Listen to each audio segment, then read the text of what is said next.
Hi, welcome to Psyphilopod. My name is Cory Clark, and I am a visiting scholar in the psychology department at University of Pennsylvania and the director of the new adversarial collaboration project, returning from about a year-long hiatus to try to save the podcast after putting it in the incapable hands of the wine cartoon. I'm here with my co-host. Would you like to introduce the incapable and unemployed Bo Weingard with our special guest? Are you going to introduce I'm Diana Fleischman. Yeah. I was going to let Hi, her do everybody. that. I'm Diana Fleischman, and it's ironic because Fleischman means meat man. Before anybody makes that joke in the comments, people think that's hilarious. Okay, Fleischman so was actually a name that so many Jews changed their name to Fleischman to sound more German that it's become a Jewish name. Interesting. Do you want to, so you're an evolutionary psychologist, and what are you up to these days? I'm an evolutionary psychologist, and right now I'm working on a book, and I'm also teaching online seminars. So this won't go out in time, but I teach a seminar on the science of sex differences through Speakeasy. It will go out. It's going to go up tonight. Oh, really? Okay. So yeah, tomorrow, that's when it starts. You can find all the information on my Twitter, which is @sentientist, which I will describe what sentientism is soon, or you can go to dianaverse.com or dianafleischman.com and see all my links. But yes, the science of sex differences starts at 8 p.m. tomorrow, Eastern New York time. And it's a seminar, 6 sessions about everything from gamete size, eggs and sperm, all the way to the controversy itself. James Damore, Larry Summers, the wage gap. We'll cover all that fun stuff. I saw our Myth of Pervasive Misogyny was a recommended reading, so. I love that piece. That was really, really good. Yeah, I think it was a necessary inclusion. It sounds awesome. Yeah, so just briefly, I believe you came out of the David Buss lab, correct? Yes, I did. So yeah. I'm sorry. I remember like being intimidated by all the Buss lab folks when I was an undergraduate and went to some of these conferences. So it's a pleasure to talk to you as a peer. Yeah. When we were in the Buss lab, yeah, it was when I was there was a while it was all women. Yes. And David Buss, you kind of can't win. Like at one point it was all men and they were like, oh, you're a sexist. Bloody sexist. And then when it was all women, they're like, what kind of you're a sexual deviant. Is this? So, it was all attractive women. And I think that's what most people commented on. I think that David Buss is kind of a realist about the, attractiveness bias. Yes. And so you could say that he knows that attractive people are probably more likely to do well.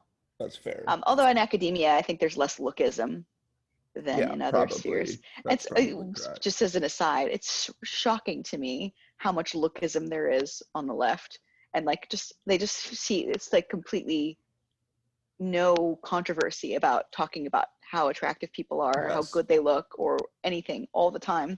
Yes. And it's I really think lookism underlies so much of like the transphobia, all the different phobias. Lookism is really a foundation of those things, and yet it's really not questioned. We talk about that all the time, that people just don't seem to care that much about biases that favor attractive people. Did I freeze? Yes. Oh, I was just saying how we talk all the time about how people just don't care about biases that favor attractive people compared to all other kinds of biases. And I think it's probably one of the, effect size wise, I would guess it's one of the biggest biases that people have. Francesca Minerva's worked on this, and she found that like a unattractive white man is penalized as much in the market in terms of his salary as a black man is penalized in the market on his salary. So it's just people don't like ugly people, I guess. I don't know. Just and they can't see past their own biases there. That gets into like this complicated conversation about what counts as an irrational bias, because if my preference is to look at somebody who's attractive, is that wrong? And then if let's say I'm a restaurant, I want attractive waitresses, let's say, because that actually does help my business. Yeah. Is that wrong, or is that irrational? No, certainly in the service industry, it makes perfect sense to want to have Right. attractive people, and there have been lawsuits filed about that. But I think that it would be very interesting. There's been some people who have said, this is how much more efficient the market would be if you could just give IQ tests to job applicants, right? Mhm. There's been some estimates, I don't know if Charles Murray did it or whoever, about how much money is lost per year because you can't just give somebody a straight up cognitive test. I do Right. wonder about how much money is lost per year by the lookism bias in contexts where being attractive makes literally no difference. Like Right. engineering, academia makes somewhat of a difference. Like students give you higher ratings, but I think we would Mhm. all argue that student ratings should really not matter very much. You I could like get my rid of that, student though, ratings, so mostly. I disagree. I get good student ratings too, but I think that I think it's loosely correlated with teacher quality. Yeah, I think that's right. There are So some amazing let's, teachers that get terrible reviews. Yeah. yes, yeah, absolutely. So let's start with the most general question that we wanted to premise most of this conversation on, I think, which is, do you have a general moral philosophy? If so, what is that moral philosophy? And what does this tell us about our treatment of non-human animals? Okay. So overall, I'm a utilitarian, and I've been a utilitarian for some time. And utilitarianism is essentially the idea that we should evaluate any action based on its consequences, and based on its consequences insofar as whether it reduces suffering, that's good, or increases pleasure or satisfaction broadly writ, that's also good. So that's basically utilitarianism. In more specific terms, I am a sentientist, and that's what my Twitter handle is, sentientist. And sentientism is also another YouTube channel you can follow. Jamie Woodhouse does. And sentientism is the idea that we should evaluate the moral standing of any being on the basis of their ability to experience pain and pleasure, also known as sentience. So do you get into the finer distinctions in the utilitarian literature? So for example, there's a debate between hedonic utilitarianism and, say, preference utilitarianism. Do you think I that don't those distinctions are important? Yeah, I do. I just don't follow the philosophy literature very much. Okay. There's also like a very interesting conversation to be had about sort of the total view versus the average view, Mm-hmm. both of which have repugnant conclusions. So one view Yes. is, it's better to have 1 million people whose well-being on a scale of 1 to 10 is a 1 than it is to have 10,000 people whose well-being on a scale of 1 to 10 is a 10. Mm-hmm. Right. So that's what a total utilitarian would say. And that's generally the view that most utilitarians I know of have. And, I did at some point get into Derek Parfit, and Peter Singer is obviously the most well-known popularizer of utilitarianism, but Mm-hmm. Jeremy Bentham is wonderful as well. And so I don't get really into the weeds with that kind of philosophy, but that is my navigating. It just seems really, I mean, I have to say my own bias is it always seems really intuitive to me. And when Mm-hmm. people reject utilitarianism for more virtue ethics concerns, I don't quite understand. But you can also, there's some subset of people who are involved in effective altruism, which is this movement that's trying to improve the outcomes of charity. So effective altruism, trying to figure out what actions can do the most good, thinking about what cause areas are neglected and tractable. So that's one area. And most people in effective altruism are utilitarians, I think like 70 or 80%.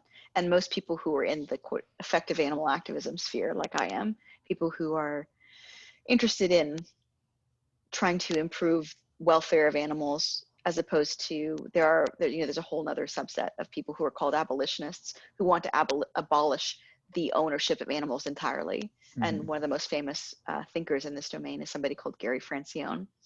And so there's that whole group of people who are really not thinking from a utilitarian perspective. Right. So one of the reasons I think sometimes getting into the weeds about the different types of utilitarianism is useful is because there are some challenges that people raise to utilitarianism. One challenge was that really disconcerts me that I've never been able to answer well is, how does a utilitarian feel about the mere act of killing, like painless killing, for example, because you're not actually causing any kind of suffering. At best, what you could say is you're taking a form of sentience out of the world. But if it's immoral to take sentience out of the world, then could you argue that it's immoral not to put it into the world? Yes. So Toby Ord has made this point that many people don't like total utilitarianism or the idea of utilitarianism because it implies that if you know your children would have good lives, it's a moral imperative to have as many children as possible. Not necessarily a moral imperative, but it would be considered good through this worldview. And if you don't feel like doing that, then if you don't feel like having 10 children, as most of us do not, then you feel like you should reject this because you yourself are not acting in accordance with its conclusions. So people, I think, are personally motivated to avoid this.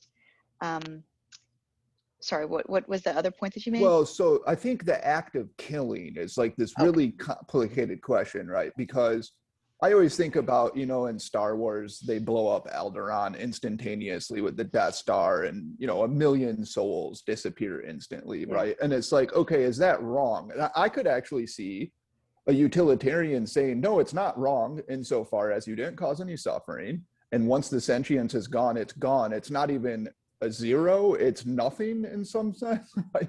But then if you're a preference utilitarian, you can actually handle this quite well, because you could say, all of these people had a preference to keep living, and we should respect that preference. This kind of issue gets really complicated with like fish. You don't know if a fish necessarily, I mean, fish, like, so for example, I think fish's lives, this is another thorny area. If you get to the intersection of utilitarianism and animal ethics, I think the vast majority of the world's biomass, that is the vast majority of the world's animals, if you think that insects have any sentience or small mammals do, are having lives that are probably not worth living, that are probably terrible. You know, they're riddled with parasites, they're constantly worried about being predated upon. And certainly all fish have terrible lives. And all of the fish deaths that you can imagine, I think that there's like a 1 in 107,000 chance or something of a fish dying of old age. You don't die of old age. There's no assisted living programs for fish. And so when you pull up a fish and you kill it and eat it, you know, if you go out for eat sushi, which is causing demand for these kinds of wild caught fish. I'm not going to talk about farmed fish because those things have their own moral quandaries. You know, you're killing that fish earlier than it otherwise would have been killed. But it's a thorny issue as to whether or not that fish had a life worth living. Right. So Cory and I talk about this in our conclusion just shortly, what was that? Just a few hours ago, perhaps, was maybe you would actually say hunters are the most moral animal consumers, because precisely this issue that you raised, which is why the life of many wild animals is not a very pleasant life, right? They're riddled with cortisone, so it's very stressful. They're, I mean, constantly afraid or afraid, however you feel about that, of predation, etc. And if you hunt and you take a clean shot, so let's say you're well trained, you've been responsibly trained, then that's a pretty humane way in some sense of killing an animal and then consuming it, right? Well, yeah, that was one of the last meats that I stopped eating was venison, because I agree with you. Go ahead, Cory. Oh, I think even one other thing that sort of, both Bo and I have tried to be vegan a handful of times. I think Bo did it for a longer stretch than I did, but I've tried a lot of times and failed because I love cheese and other reasons. But yeah, it's the one thing that I don't necessarily know. It seems to me that it would be best for animals if we did consume them, but we farmed them in really like happy ways. So you kept them on your farm and they had a warm barn to sleep in at night. They were protected from predators. They had good lives. They have better lives than they would have out in the wild, and they still get to exist. Whereas if we really did completely eliminate the demand for pigs or cows or chickens, let's say, they just would probably cease to exist for the most part because they wouldn't survive very well on their own in the wild. Or they have wild lives, which are horrible. So not that people do this. People eat meat because they want to eat meat and they buy the cheapest meat, and the cheapest meat is treated terribly usually. But why wouldn't that necessarily be the best? If you were the most concerned with animal welfare, why wouldn't you eat animals that lived good lives, kill them quickly, so they don't know they're going to die, and then, you know, it's kind of like a trade-off. We take care of the animals and they give us food. Yeah, so there's some people that I know, I think Sam Bauman and maybe Robin Hanson both have this view that it's actually more moral to eat animals because you're bringing more animals into the world and their lives are good on average. So they think that the total utilitarian view, I mean, I think that the average chicken's life is not worth living. Mhm. Like a broiler chicken, certainly a laying hen, I think on average has a life that's not worth living. And I think that we should not bring more of them into the world. But a beef cow, I mean, it's difficult for me. So one thing I'll plug here is this article I wrote called Practical Veganism in Works in Progress. And you may have read that, Cory, and seen that cheese and milk are actually the least bad. So being vegan, I mean, except for cheese and milk, is like totally legitimate. Eggs are pretty evil, and I could talk more about how evil eggs are in a little bit. But yes, so in terms of animals having lives worth living, I do think that having some kind of an idyllic farm where these animals are raised humanely would be wonderful. But the problem is manyfold, and I've written about this before.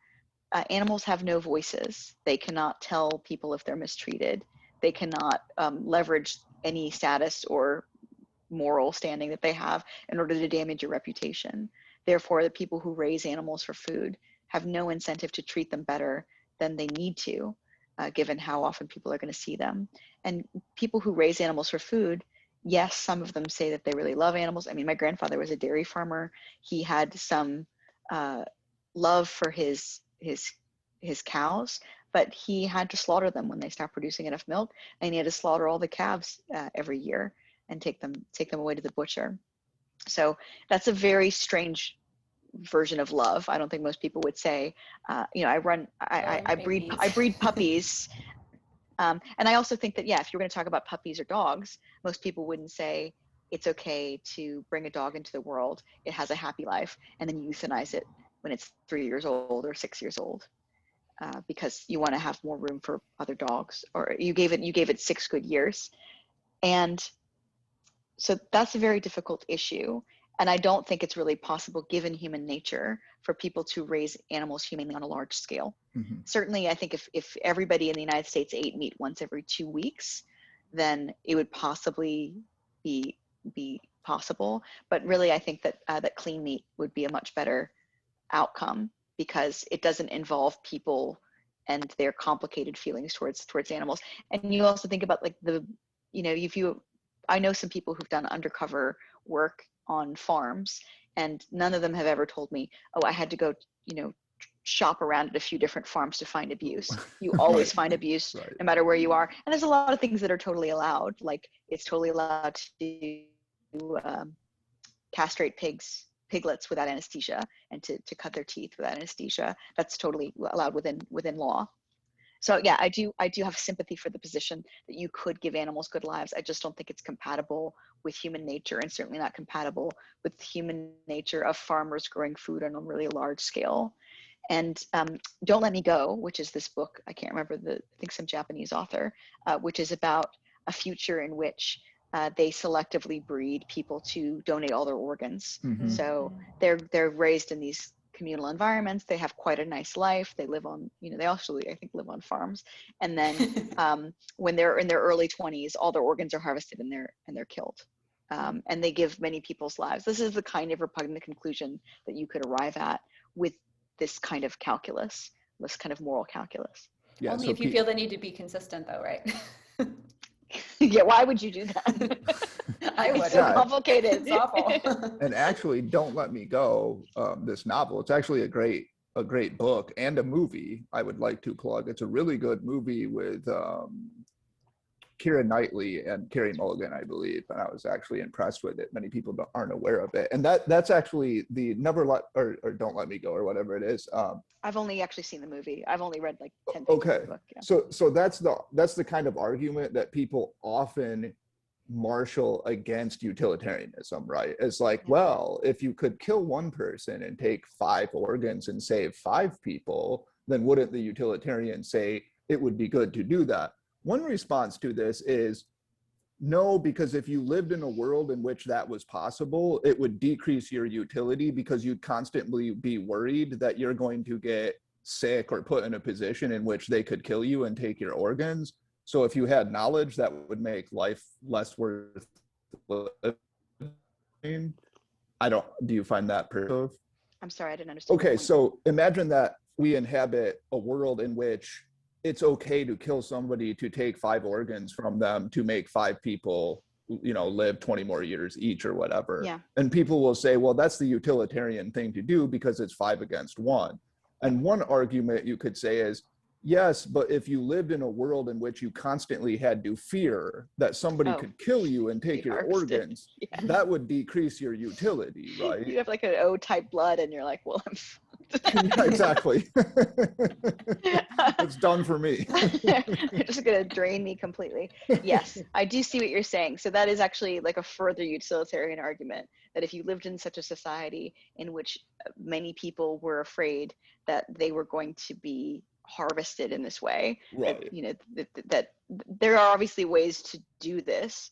So in Iran, they have organ markets, and it is possible that you could pay somebody enough money that, somebody, for example, who had a family to feed and they could no longer support them, that you could actually pay them to commit suicide in this medical way. Mm-hmm. I'm not endorsing any of these ideas, but certainly when people claim that these are repugnant, they're advocating a form of intuitive, evolved morality that can just shift no matter what the context is. Right. So of course, those kinds of morality are not going to have any repugnant conclusions because they do the limbo around any possible repugnant conclusions. Right. So that is a good point to ask you this question, and maybe you don't care as much about this because you said you don't get too much into the weeds sometimes on these things, but what is the point of having a moral philosophy, and like, what's the goal of a moral philosophy? Is it to take one intuition, for example, that sentience is what matters, and then try to spell out the consequences of that? Or is it,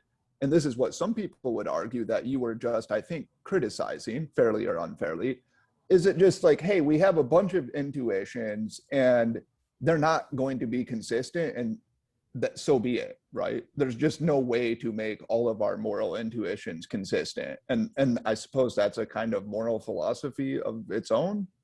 If I'm going to give you what I think is the most pragmatic reason that I think it's important to have a moral philosophy, it's because our evolved morality and our intuitions are not a good guide to what is right and wrong, as we see so often with the people who want to come and get us. So they say, oh, look at this thought that this person had. This is really repugnant, or this is disgusting, or why would you have such a thought?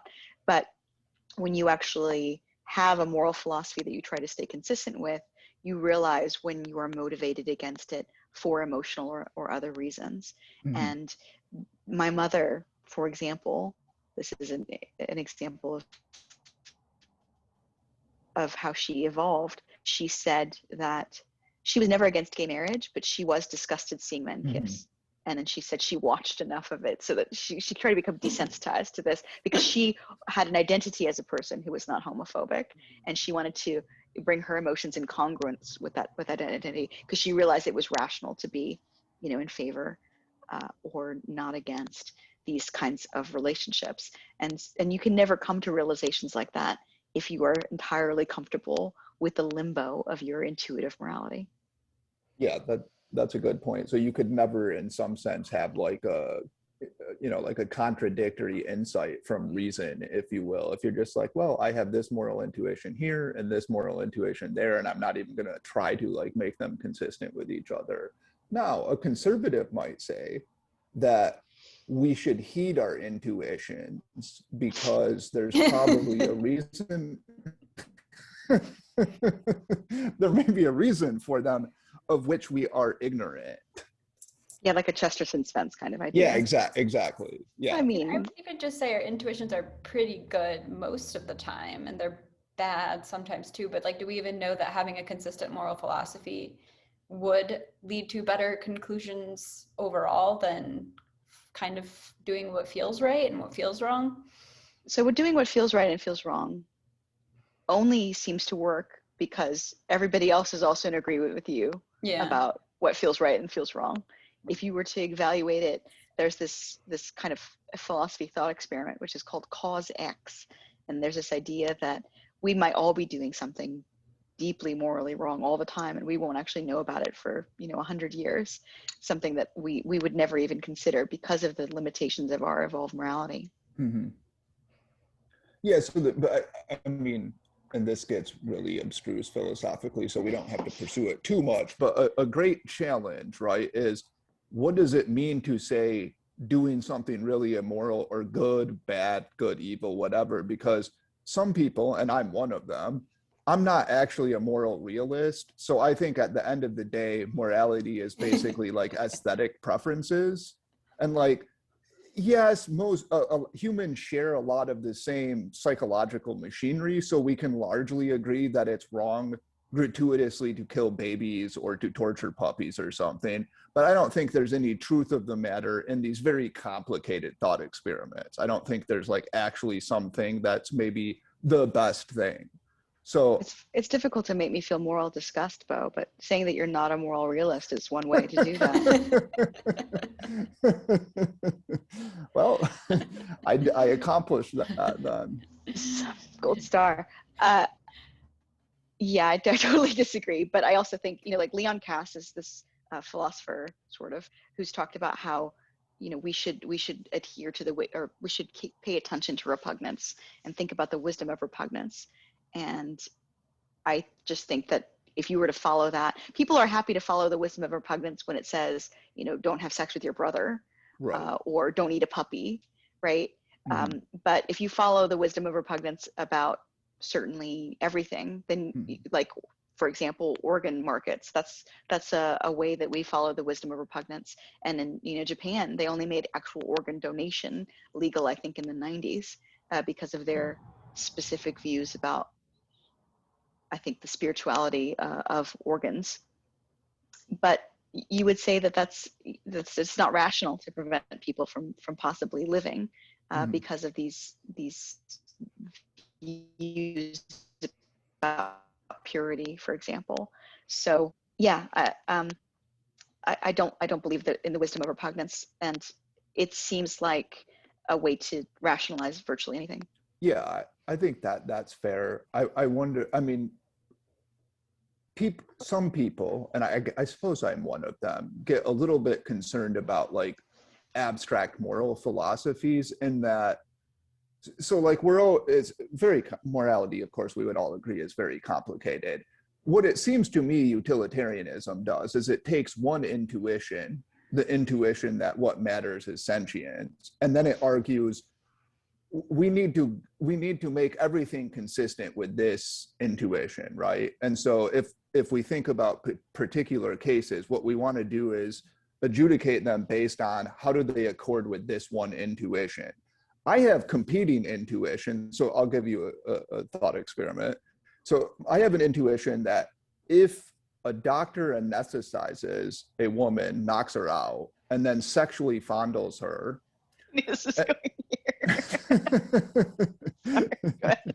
Okay, so sexually fondles her, and then he goes and satisfies himself, and then he comes back, he does the surgery or whatever he had to do, and nobody ever finds out about it.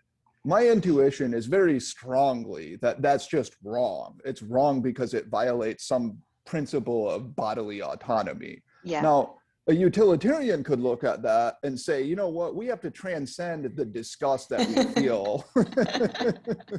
And we have to just focus on the sentience here. And the doctor is increasing his well-being. The woman's well-being is staying completely the same. And therefore, that is actually a morally laudable or decent or unobjectionable act. Is this going to be a question you ask all your guests? Is Cosby rape better than other kinds of rape? I mean, this is just a totally uncontroversial way that we get you warmed up for the rest of the conversations that we're having. Yes, I think that your intuition is that it's more wrong. And I think that somebody got in trouble for saying, what is it? Quiet, gentle rape. I can't remember what specific words were. Wow, this conversation got, I thought we were going to talk about veganism, and we got into cancel territory super fast. I'm sorry. Yes, I agree with you that it's the utilitarian view of that. I mean, unless you could also say, if you lived in a culture in which nobody punished somebody who anesthetized a woman and then sexually satisfied himself with her, then you could say that would make women fearful of going to medical practitioners. They would get all kinds of diseases. And then, but I myself, I've donated eggs lots of times. And when you donate eggs, they give you a drug called midazolam, depending on where you go. And midazolam is basically like Rohypnol. And so you're not actually that anesthetized, you're sedated, but you don't really remember much about what happened. And that's the whole thing. And so it seems like in other areas of medicine, like cutting somebody open or fixing a dislocated shoulder, or in the case of me harvesting my ovaries or my ova, it seems like as long as you don't remember what happened to you, you're fine, right? Yeah, but there does seem to be this sort of principle that's an intuition that we have, that if you consent to it, then there's something that's it's morally okay. So if I consent to have somebody, because the point you make is a good one, which I consented to have somebody take my ova. Exactly. If I consent to have a doctor violate me by cutting open my body, then that's morally okay. But if the doctor is inside my body and he's like, hey, dude, check out what happens when I feel around with his heart here, dude, and starts fiddling around. I think she was using your own argument against you, which is that people wouldn't want to live in a world where doctors do that. There's a I can't remember. I'm going to pivot slightly. I was listening to Dan Savage, and there was a woman on Dan Savage talking about how her kink is to take a ton of Ambien, and then her husband has sex with her when she's passed out. And he films it, and then they watch it together later for sexual gratification. And she's like, this is my kink, whatever. I like to be passed out. And she told a friend of hers this, and this friend was like totally horrified because it has all of like the but according to you that would be fine, right? Yes. Because they did consent. If you consent beforehand, yeah. Yeah. I'm sorry. My goal is not to get us all canceled. My goal was to just to point out and I promise I'll move us towards which you wrote this excellent article and we do want to talk about it. But my goal is just to say that I think like I'm a pluralist in the sense that I think we have different intuitions about what makes an act moral or immoral. And one of those intuitions is something about like bodily autonomy or something. And I think I want to heed that intuition, not always, but that's one that I think I would pay attention to as well, on top of sentience. So that's where I'm coming from with like my sort of broader moral philosophy. Certainly I've seen people, like, so Brian Earp, who's written a lot about circumcision, people even talking about piercing a little girl's ears, these kinds of things, or all kinds of ways that you can change somebody. Intersex people who have their genitals altered irrevocably. These are all kind of bodily autonomy issues that I honestly haven't thought about that much. I just, I think that it's good that circumcision is on the wane because there's all kinds of ways that it can go wrong. And if you need to be circumcised later in life, it's easy to do. So you were talking, for example, about people who advocate for the abolition of animal ownership, right? That's actually a position. And that seems to be based on this concept, this intuition that it's just wrong to own another being, right? Yeah. So the abolitionist, I think it's called the abolitionist imperative or the abolitionist approach is Francione stuff. And when I was kind of early on thinking about veganism, I just encountered many people who came from this first principles animal rights approach. So the animal rights approach is quite different, which is, yes, it's not okay to raise animals for food in a wonderful idyllic farm because it's wrong to use animals as a means to an end. Right. So they're not necessarily concerned with the actual pleasure of the animals, but just that it's wrong of ownership. I wanted to kind of ask you, to more thoroughly describe sentience and what that exactly means, because that's one thing that is there a distinction between animals that are capable of experiencing some kind of pain or discomfort in the moment versus animals who have more complex pain where either they can consciously reflect on the fact that they're in pain, or even other kinds of higher level pains, like maybe emotional pain, like distress you get if you're maybe cows experience distress when their babies are taken away. I don't actually know if that's true or not, but I know some people say it. And like, how do we weight those all the same way, or do they have different moral weights? So people do have ways of evaluating sentience, which is where I'll start. So Victoria Braithwaite wrote a book, it's called Do Fish Feel Pain? And she talks about various different experiments that demonstrate that fish, who are vertebrates, feel pain, but even that some invertebrates can suffer. And she defines suffering, and many other people define suffering, as the subjective experience of pain. So let's say I cut off your finger and then I burned your finger, while it still was kind of half alive, your finger could be experiencing pain impulses, but there'd be nowhere where that pain was going to. And one of the things I'm known for writing is the ethical case for eating oysters and mussels, basically bivalve veganism, which is something I came up with several years ago. And I said essentially that bivalves cannot suffer, and so there's no reason to avoid eating them. And because they don't have brains?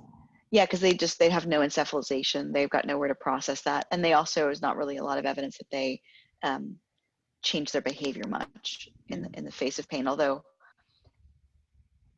Brian Tomasek is this guy who's written an amazing sort of wiki blog, which is called reducingsuffering.org.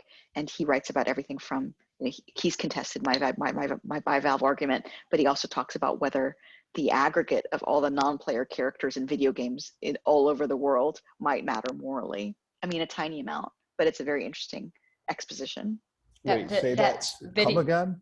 Sorry, he's interested. Like, let's say you play, I don't even know. Like Peyton Manning, the video game character? If you play a video game, yeah, if you play a video game and those characters do those characters have some like infinitesimally small amount of sentience such that all the video game characters in the world matter in some way morally? This is what he's. So it's wrong to this is like steal this cars. Is like bringing up.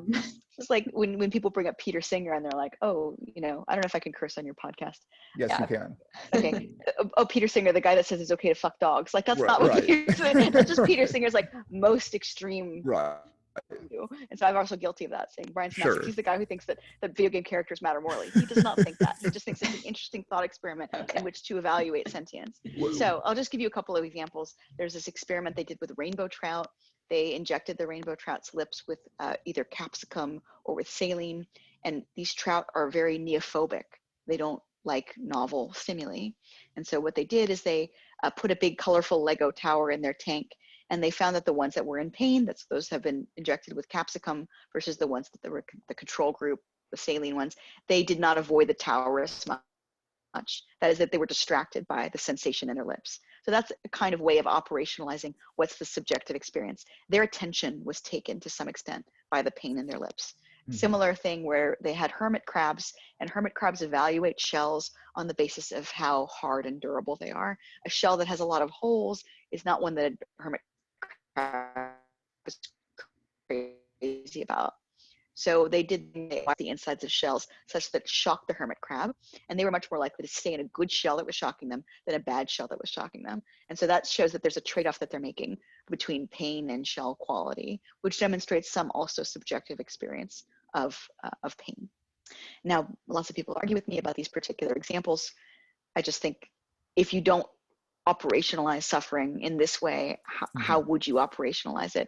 An operationalization of any concept that is as nebulous as suffering is going to have its problems, but I think it's better to operationalize it than not to operationalize it at all.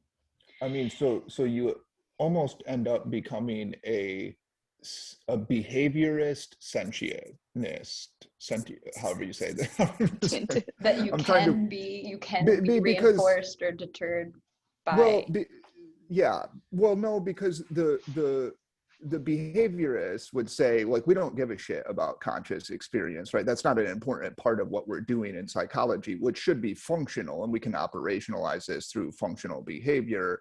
And so, and what you're saying in the case of, say, the rainbow trout, I could, of course, if I wanted to be a naysayer, I could always say, well, all that shows is that rainbow trout's attention is distracted by some stimuli. That doesn't actually show that there's any sort of what philosophers call qualia, or subjective experience of suffering, right?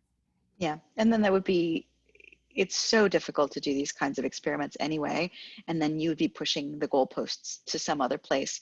But unless you can ask an organism, I think that if I was to tell you that a puppy doesn't experience pain, because they can convey emotions, you know, their faces have been selectively bred. There's evidence that dogs have more facial musculature than wolves do.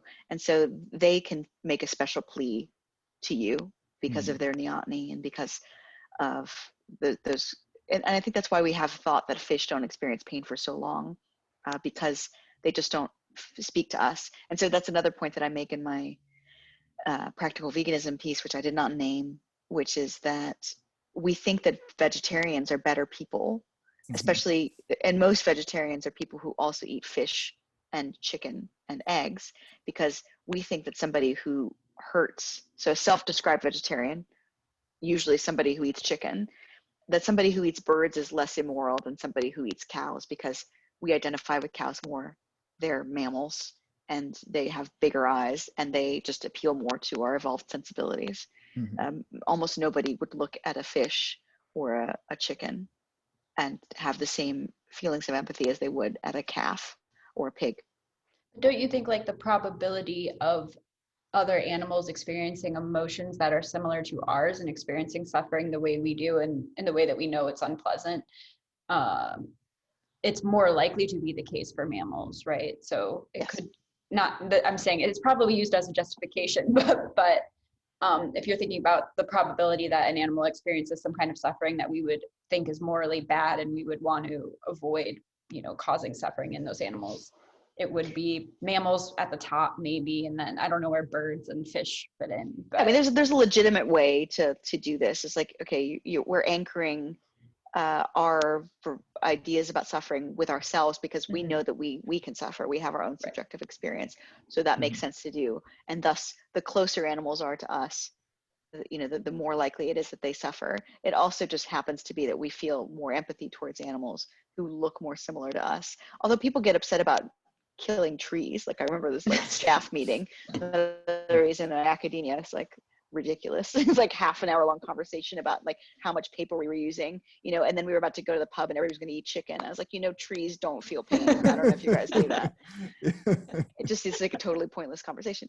Anywho, so, but it is possible that we, you know, because they don't have facial muscles or whatever that can convey emotion, that some kind of fish or bird or other species that we have no affinity to could actually experience more pain. People have made this case about slugs and snails. You know, their whole bodies are very highly sensitive, and you know, I'm not going to make the case that snails or slugs are more sentient than other beings, but they certainly look like they have a larger capacity to experience pain, and we would never know just by looking at them or using our intuition of our own affinity with them as a guide. So you did this cool thing in this article, Practical Veganism, which is a great article, which I recommend people read. And you did this thing called a suffering footprint, which I thought was cool. So can you explain what the idea of the suffering footprint is? Yeah, so the suffering footprint is based very largely on what Brian Tomasik's article is. He's got an analysis of the days of suffering per calorie for various different animal species. So the idea is that every time you eat or you cause demand for some kind of animal product, you, or even any food whatsoever, even vegetables and fruit, I say that even veganism is murder, but it's just like tiny murder. So every time you eat anything, you're causing some degree of suffering. And there's also suffering footprints that I didn't get into. If you think about electronics or furniture, clothing, or anything else. Right. And so what I was saying is that smaller animals, if I eat half a chicken, then that's basically, it takes into account, you know, half of the chicken's whole life, and their lives were really terrible. Whereas if I eat a steak, that might be like, you know, 1% of the dressed carcass of a cow, and that's a much smaller percentage of that cow itself, but also the cow probably had a better life than the chicken did. So looking at the animal's sentience, their size, and their quality of life, you can come up with some quantification for how much suffering is caused by eating various different animal foods. And it does go against our intuitions. So something like a steak is less suffering intensive than something like an egg. An egg is much more suffering intensive. And it's ironic to me that vegetarians eat eggs, given that they're so much more suffering intensive than eating forms of red meat, or certainly, as we discussed earlier, any kind of animals that people would hunt, which the suffering footprint for that would be potentially much lower. So it's a way of quantifying this to get around our own intuitions about what's okay to eat, because our intuitions around animals are very badly calibrated because we have no reason to be moral towards them. Yeah, I found that one pretty compelling because I'm sort of I was like kind of the type of vegetarian you describe, where I still eat eggs and fish and then sometimes chicken when I'm being bad. When I was more like strictly vegetarian. And yeah, like it feels like eating a chicken's morally better than eating a steak, but I could probably live off of one cow for 5 years. And Lord knows how many chickens it would take me to survive that long. Yeah, so when we think that vegetarians, and I said this, if we think that vegetarians are more moral, it's just because we are thinking about how we feel about cows and pigs. And so we look at a vegetarian and we say, they're eating foods that remind me less of their animal origin. They're less gross, they're less bloody, but also they're also eating animals that we're less empathetic towards naturally. And I can see why people have a problem with vegetarians, especially chicken and fish eating vegetarians, as most vegetarians are, not real vegetarians, is that they're not actually, they're signaling in a way that doesn't map onto actual suffering. right. Yeah, and I was actually the same, and I had, what's the brand of vegetarian burger that had used eggs? Now Morningstar. Morningstar. Oh yeah. Yeah, Corn does too, I think. Morningstar. Yeah, so I became a vegetarian who would have Morningstar quite a bit. And then I listened to David Frederick, I believe is his name. He used to be, now I can't think of the group's name, the animal. He worked, and I don't know what he does now, but he was on the Ezra Klein podcast, all of our favorite intellectual Ezra Klein. He was on his podcast and he made this point, and I was actually like kind of embarrassed with myself for not grappling with this before, because it's absolutely true. Like, a cow is an enormous animal. So you have to think that when you're eating from a cow, this is one organism that died that provides, I think it's like quite literally a year's supply of food, something like that. That seems low to me. That's a lot of beef. Is that low? I can't remember how many. Yeah, if you look at the table, there's like a dairy cow produces something like 10 million calories. A dairy cow produces the most calories of any animal that we farm, and that's part of why that's like the lowest suffering footprint is dairy and eggs, and I'm sorry, dairy and cheese, not eggs. Eggs are above steak. So unfortunately, there's no word for these. Somebody who's trying to reduce their suffering footprint in this way. There's no way to signal in this way. But I made the argument that if you, as many people think, and I was a hardcore vegan for a long time, and I had people tell me, I tried to be vegan and whatever, I have an autoimmune disease, it flared up, or I got very sick. And, there's all kinds of things that are in meat that are not in other animal products, or not in other vegetarian products that I could see. If you think that you need meat to live, then I would urge people to experiment with eating meat once a week or eating meat twice a week, and kind of seeing how that goes. And I'm not interested in purity, and I think that that's one way that the vegan movement became derailed for so long, is because there was so much policing about who's really vegan, and stuff about honey, which who gives a shit. It's just I became very disillusioned with the vegan movement because of their obsession with purity. Yeah, and one thing in your article is that people really dislike vegans, even though many people report sharing like the kind of goals, right? Like, people don't think it's cool casually to inflict pain on animals or something, but people hate, as you put it, they dislike vegans more than they dislike immigrants and atheists. And so, that's right. Not as much as what's the one group they hate more? There was one group they Was hated more there? than vegans, but I forget what group I it think was. drug users. Drug Okay. users. So the Only question, drug users. so do you think the reason people really dislike vegans, and here's something, this is an anecdote, but Cory and I have both talked about this, and I'm sure you probably experienced this. If you tell people you're a vegan, they will actually mock you, and they will Yeah. like eat meat in front of you and be like, God, I love eating baby pigs or something. Or like on Twitter, anytime I post a picture of a cute pig, people will be like, hey, awesome, I love bacon. And it reminds me, it's if you went back to like the 1830s and I'm like, I don't like slavery, and they're like, slavery is so cool, man, it rules. But it's just like this weird reactive, like, F you for telling me that what I eat is bad. I'm going to shove it in your face that you're an asshole for trying to eat morally or something, right? Yeah, Do you have this experience? the reason I find it puzzling is precisely because of what you say in the article, where it's like everyone knows it would probably be morally better to not eat meat than to eat meat.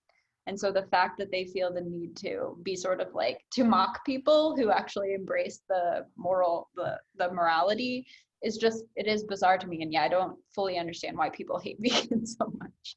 Yeah, I also thought about that hook. I was like, what can I put in the very front end of this article that will make the majority of the meat eating public be like, oh, this article is going to be awesome. I also hate vegans, right? But it's just, it's amazing to me that if you talk about how you're, trying to do something moral, that it's much more socially acceptable to give you a hard time. Like if I said I'm non-binary, nobody would be like, "You're gonna grow a dick." That's like totally socially maybe they would. unacceptable. That's totally socially unacceptable to make fun of me, even though Yes. non-binary is like an 18-month-old category. No, it's been around for a while, but it's quite a new thing. And Right. it's also many people who are non-binary are doing it for sort of moral or culture reasons. Yes. They Yes. want to make it seem more normal to not think about or to not bin people as male or female. Yes. So that's maybe that's a problem that you think is important, that people don't stereotype on the basis of sex, and that's one reason that you've become non-binary, is because you want to take that on as an identity. But it's not, being a vegan is a moral imperative. There's an article, I don't know if I linked it, this woman called Minson, I think it's Julia Minson, and she wrote an article several years ago in a psychology publication, basically saying that people anticipate being judged morally by vegans, and that's why they dislike them. Mm-hmm. And in that article, it was very funny. So they had the protocol of the psychology study was shuffled around, but you were at one point in the study, a participant was asked to say all of the mean things that they thought about vegans, like whatever bad things they thought, that they were like skinny and preachy and malnourished and fucked up and whatever. Screw the skinny people. They found they were surprised. They found that if people who were given a chance to derogate vegans first later said that they were more amenable to their message. Interesting. So really it's a matter of, okay, like let's say you meet me and I'm a vegan, and I'm like, yeah, I'm a vegan, but also I'm an abortion doctor. Whatever, right? You'd be like, okay, I might be more amenable to your arguments because I'm not going to worry that people are going to think that you're more moral than me. So I don't have to derogate you now. Interesting. Yeah, so that's interesting. Example. That's a good example. I think the non-binary point is, it's like, yeah, because people are intimidated by a status that seems to be predominantly moral. Like vegan is like a moral category. Abolitionist, actually, it's maybe this is a good comparison, because if you look at the literature, even of people who were opposed to slavery or who favored the North in the Civil War, a lot of them hated abolitionists. They thought abolitionists were like these crazies who wouldn't compromise on anything, right? And so that might be how people feel about vegans, is like, oh, great, the crazy vegan's coming for dinner and she's going to make us feel all bad about what we're eating. I thought of one. Right? Yeah. I thought of one example that outside the main Overton window.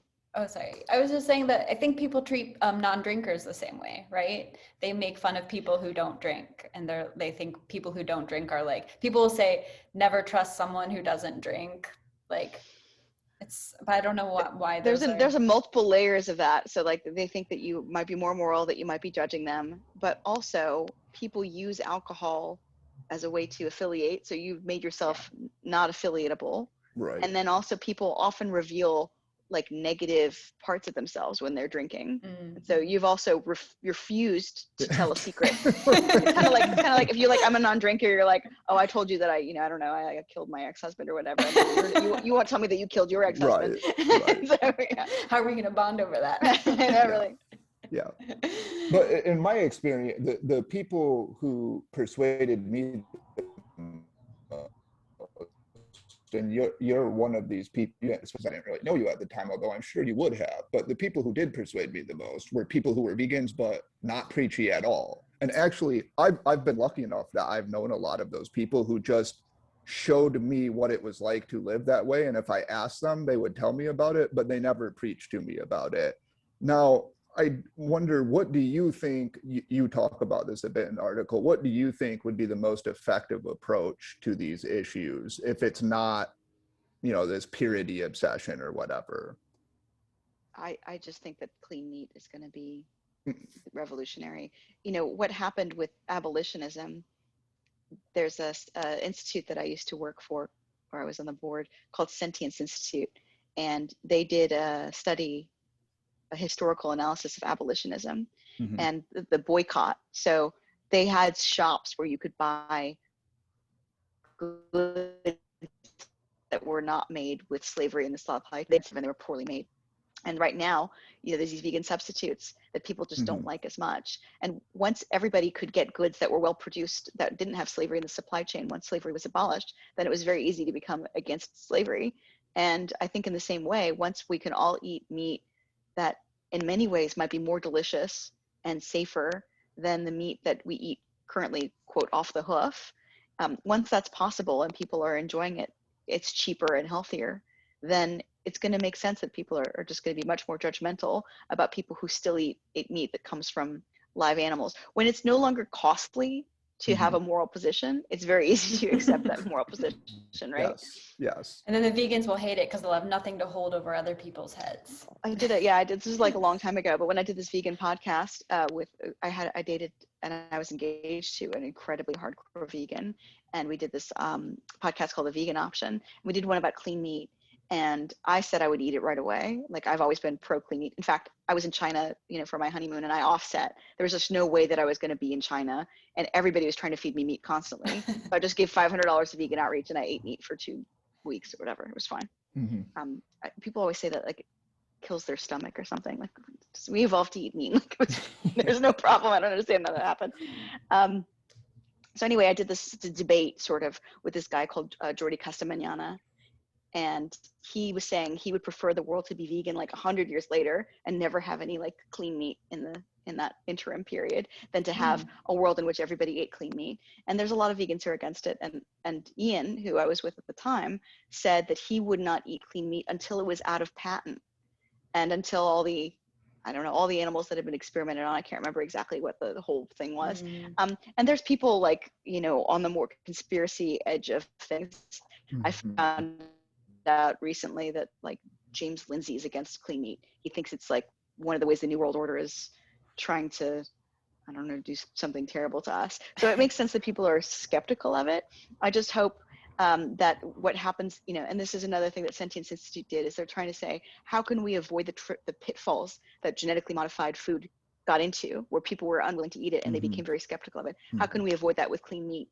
And part of that is just having an understanding about the disgust sensitivity of people, normalizing it. I think the nomenclature, clean meat, is, I think, a really good term.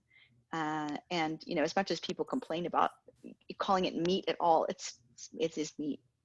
How far off is that from happening? Because I listened to a few podcasts on it a couple years back, and they made it sound like it was really far way off, or that there were still really big problems with ever making it cost effective or something.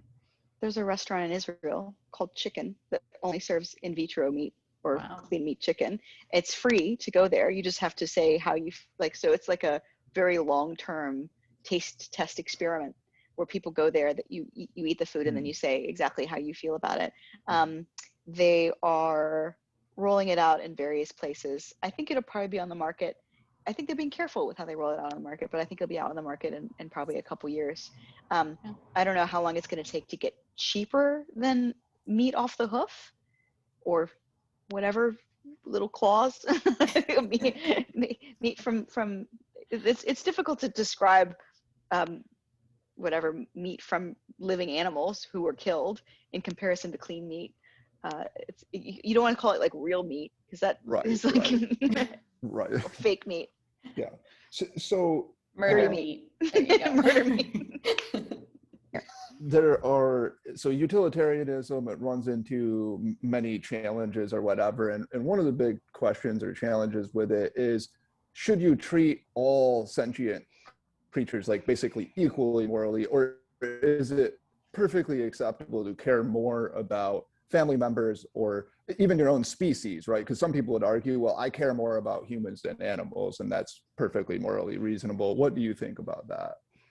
So it does make sense to care more about family than it does about people. I mean, these are intuitions that it would be almost impossible to get past. And there's people like Julian Savulescu and Brian Earp who talk about moral enhancement, where you could give somebody some kind of enhancement where they would care about unrelated people more. But there's a reason why I think in all societies we celebrate mothers caring about their children, even though mothers really barely need any reinforcement for that. It's just that it's going to be much easier for a mother to take care of her kid than it is anyone else to take care of that kid. It's going to be much more gratifying, and you're going to be much more motivated to take care of your elderly aging parents. And that's why I think that there are these norms around it. It's just, so I think it does actually make sense from a utilitarian perspective, this moral intuition that we have is like, if I'm a terrible person and I couldn't watch a house plant, then yeah, it makes sense if I had an elderly father to give that person, you could give my father to somebody else who could take better care of him. But in fact, I'm much more motivated to take care of him because I love him. And it makes sense for society to encourage me to take care of him. You also see this in Jewish communities as well, the laws around who should take care of who, and this kind of encouragement. Similarly, it would be much easier for me to adopt a child that was like my same ethnicity. I'd probably have more parental love because there'd be more cues in common with me if I adopted a child who resembled me in some way than if I adopted a child from of some other ethnicity. So we have to work with our evolved morality, I think. And because we have to work with our evolved morality, I would never say that it's like wrong to not care about people on the other side of the world.